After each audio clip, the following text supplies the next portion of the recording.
Today, we are diving into one of the most important decisions any cyclist can make, finding that perfect bike size.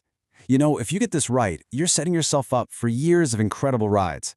But if you get it wrong, well, you're in for a world of discomfort. So let's make sure you absolutely nail it. So you're on the hunt for a new bike? That is so exciting. It is super easy to get swept up in all the fun details, the brand, the components, and of course, the color. But what if I told you the most critical factor is one that a lot of people just plain overlook?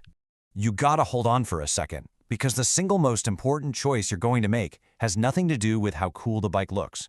It is all about the fit. And if you get that wrong, that dream bike you've been saving for will pretty quickly turn into a nightmare of discomfort and maybe even injury. Okay, so why is getting the size right so incredibly important?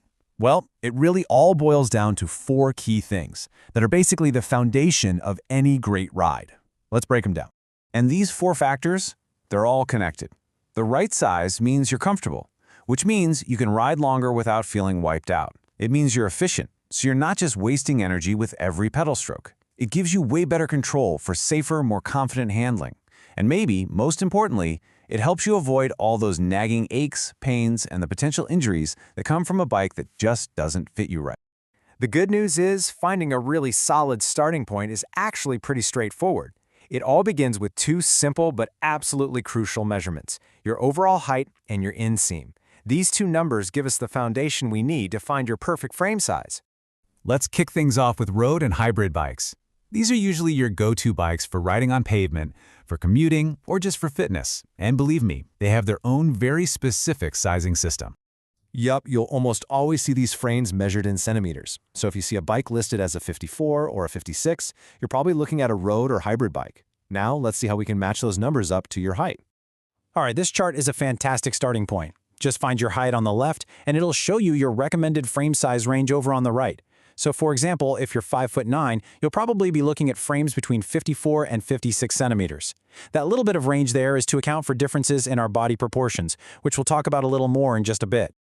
Okay, let's switch gears and talk about the off-road machines. Mountain bikes and gravel bikes are a whole different beast. And yep, you guessed it, they use a completely different sizing system. So instead of centimeters, you're going to see sizes like small, medium, and large. It seems simpler on the surface, right? But all the same principles of getting a good fit still apply. Let's have a look at the chart. So once again, find your height on the left. If you're that same 5'9" person, you're probably looking at a medium frame. But you'll also notice that there's some overlap in those height ranges. And this is where things like your personal preference and your unique body proportions really start to come into play. This is probably the most common problem cyclists run into. What on earth do you do when you're caught right between 2 sizes? This is where the charts can only take you so far, and we really need to start looking at a few other factors. So it's so important to remember this. These charts are a general starting guide. They are not the final, perfect solution. They are a fantastic way to narrow down your options, but they just can't account for all the little nuances of your body and how you like to ride. And here are those nuances. A medium from one brand can feel totally different from a medium from another company. That's because of their unique frame geometry, which is just the specific angles and lengths of the frame's tubes. It dictates how stretched out or upright you'll be. On top of that, your own body proportions, like having a long torso or long arms, play a huge role. And finally, your own flexibility and your personal riding style are going to influence which size is ultimately the best fit for you. So if you do find yourself stuck between 2 sizes, here's a pretty simple rule of thumb.